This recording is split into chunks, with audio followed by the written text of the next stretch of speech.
أعوذ بالله من الشيطان الرجيم بسم الله الرحمن الرحيم وصلى الله وسلم على نبينا محمد وعلى آله وأصحابه وسلم تسليما كثيرا وبه نستعين. We are going to talk today about very key and important issue about the life of a human being. That is education and contentment. Education is a key and very important instrument that gives the human being his right position as a dignified creator of Allah subhanahu wa ta'ala. While lack of contentment is that thing that destroys the reputation of the human being. So these two things, knowledge, education and contentment are key that will make the human being to be a responsible and respected person. One, we are all aware that it was as a result of knowledge that Allah Ta'ala elevated the position of Adam alayhi salam and made him superior above the angels, above other creatures. Why? Because of that Allah blessed him with terms of knowledge. Why? Regarding contentment, whoever is not doesn't have contentment regarding what Allah has given him will go out of his way. He will not be able to even be guided by knowledge. And that is why Allah Ta'ala tested Nabiuna Adam, our father, to show us that lack of contentment can be destructive. When Allah Ta'ala told Adam that look at this Jannah, everything in Jannah, enjoy it. All the fruit in Jannah, all the enjoyment in Jannah, but don't come closer to a particular tree. وَلَا تَقْرَبَا هَذِهِ الشَّجَرَةَ فَتَكُونَ مِنَ الظَّالِمِينَ. Don't come closer to this tree. You see, everything is available for his enjoyment, but one thing only. But lack of that contentment that I'm okay with what Allah has given me, the devil now used that and then tempted Adam alayhi salam with his wife. He tempted them that he's going to show them another thing other than what Allah has provided for them. When they went ahead and then ate that particular forbidden fruit, what happened? Allah Ta'ala said, Alam anhakuma antilkuma shajara wa aqul lakuma inna shaytana lakuma aduwwun mubin. Didn't I warn you? You shouldn't go to just that one particular tree. Be comfortable and contented with what I have given you. And I told you that the devil is your enemy. At the end, Adam saw reality that yes, lack of contentment, being okay with what Allah has provided him, have led him to this place. And that's why they say, وَرَبَّنَا ظَلَمْنَا أَنفُسَنَا وَإِنْ لَمْ تَغْفِرْ لَنَا وَتَرْحَمْنَا لَنَكُونَنَّ مِنَ الْخَاسِرِينَ. Oh Allah, we have wronged ourselves. We have wronged ourselves. So if you have not guided us, we will be among the losers. So you see, what made them to wrong themselves? That is absence of contentment. Although the knowledge is there, Allah has taught him what he didn't teach the angels, but that knowledge didn't save him because of that lack of contentment. And this is why as Muslims we should learn that to be able to benefit even with your knowledge, with your education, to benefit with that skills that Allah has given you need to have contentment. By the time you have contentment, then you will have opportunity to enjoy what Allah has given you. And that's why Rasulullah is saying, Al-ghina ghina al-qalb. It is not about abundance of what you have. Is it money? Is it provision? Is it resources? It is not about abundance of all these things. It is about the state of the mind. If the mind has that kind of contentment, then you see very little will be okay. Contentment does not mean you don't exert more effort to get more beneficial things. No. Contentment means you are always eager. Lack of contentment means what you have, you always look down upon that. It is not enough, and therefore that will lead you now to a sort of amassing even beyond what you need. So contentment and education, contentment and knowledge are two important things that we need to teach ourselves, to remind ourselves, and even to teach our young ones. What is making our society and community to pass through different kinds of challenges is this lack of contentment. People are amassing huge wealth, resources, not minding the fact that whatever they amass or they have, that particular thing will be separated with them after death. It is only what they have sent forth or what they have done of good that will follow them in the hereafter. So lack of contentment is a disease, a very serious disease of the heart. And for that particular disease to be cleared, to be clean, then the human being needs to develop his taqwa, his piety and fear of Allah Ta'ala. By the time the fear of Allah is in the heart and in the mind, then contentment will come in, and then the servant will benefit from what Allah Subhanahu wa Ta'ala has given him. Allah has so declared that he has created whatever is in the heavens and the earth for the benefit of human being. Everything is for the benefit of human being. So a human being can get what Allah has declared for him no matter what others did. And that is why Rasulullah, in order to train the young companions to appreciate the meaning of contentment, we work hard and then you are okay with what Allah has given you. Rasul once told one of his companions, a very young chap, he said, Ya Gulam, inni u'allimuka kalimatin. احفظ الله يحفظك احفظ الله تجده تجاهك وإذا سألت فاسأل الله وإذا استعنت فاستعن بالله. Oh young chap, let me teach you some words. Take care of Allah, Allah will take care of you. What Allah asks you to do, do that. Allah will not abandon you. And then if you want to beg, beg Allah. Do not beg others, that they themselves are also beggars. Any human being, any creator on the surface of the earth is a needy. It's Allah Ta'ala that does not need anything. So if you want to ask Allah. If you want to seek for help, seek for the help of Allah Subhanahu wa Ta'ala. And then the Prophet told this particular young child and said, وَعَلَمْ you should know أَنَّ الْأُمَّةَ you should know that if the whole world will gather, everybody will gather, that they want to benefit you with something, لَنْ يَنْفَعُوكَ إِلَّا بِشَيْءٍ قَدْ كَتَبَهُ اللَّهُ لَكَ. Nobody will be able to benefit you other than what Allah has decreed for you. In the same way, if all of them will gather to deny you something, none of them will be able to deny you other than what Allah Ta'ala has not declared for you. So the positive in your mind, work hard, struggle, and then be comfortable with what Allah Ta'ala has given you.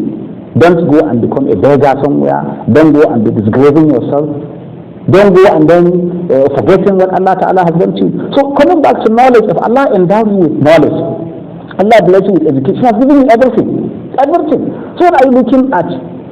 That education, that knowledge is enough. A treasure that Allah Subhanahu wa Ta'ala has specifically given it to you. You need to respect that knowledge. You need to use it wisely. Do not use that particular knowledge at a very small amount of money. And then you destroy your reputation, you destroy your image, and then why? Because of lack of contentment. Lack of contentment makes people to be slaves to others. Lack of contentment will make people to be disgraced and you will not have honor. And this is saying, a person will not cease to be begging until when he will come in the day of Al-Qiyamah without flesh on his own face. What does it mean? Meaning he will become a disgraced person.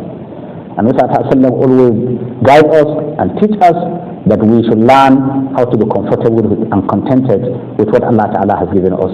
We should pray to Allah Subhanahu wa Ta'ala to add more for us, not looking at human beings.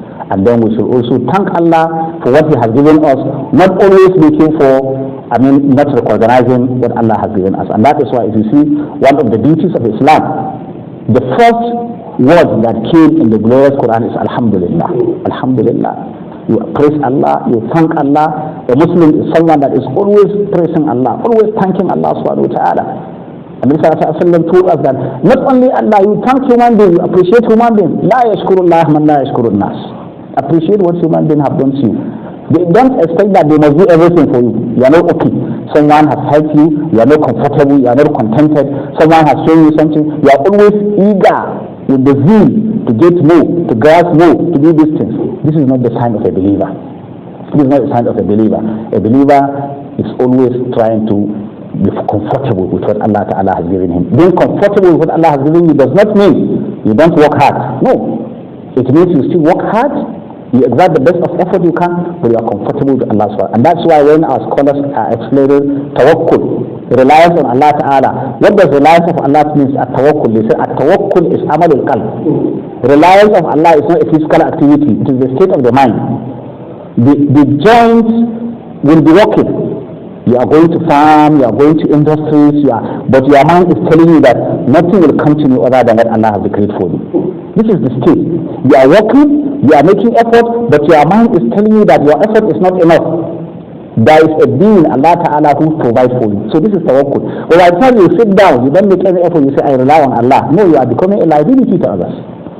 You are not relying on Allah Subhanahu wa Ta'ala. Relying on Allah means do what you are supposed to do, but your state of mind will tell you that no, it is not your effort that will give you. It is rather Allah Subhanahu wa Ta'ala that gives you. That is tawakkul. So the person that has this tawakkul, that is the kind of person that will have contentment of the heart. When Anusat Hassan was talking about tawakkul, he cited the example of birds.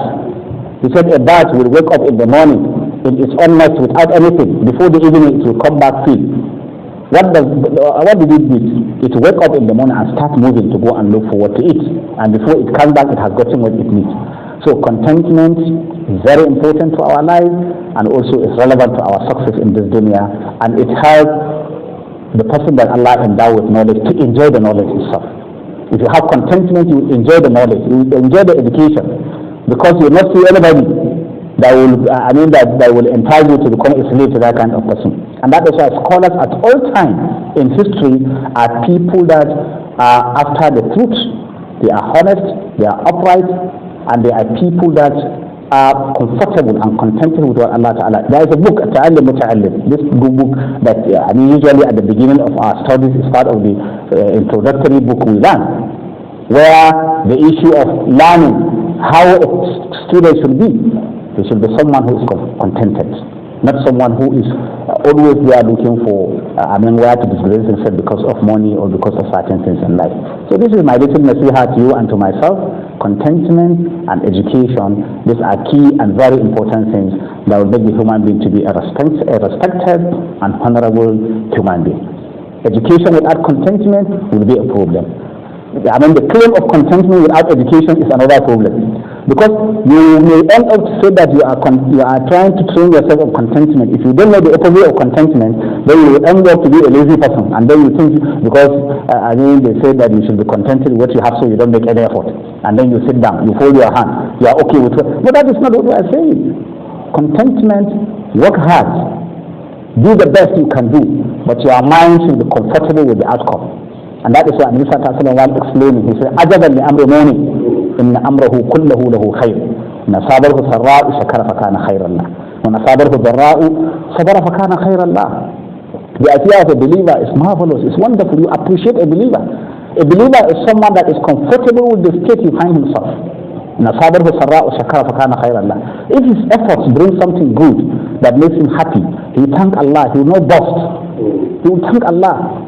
He will be arrogant. فَكَانَ خَيْرًا, and that's the best for him. How do you thank Allah? He will use that particular thing that Allah has given him in the way that is fluent to Allah. That's the sign he has thanked Allah.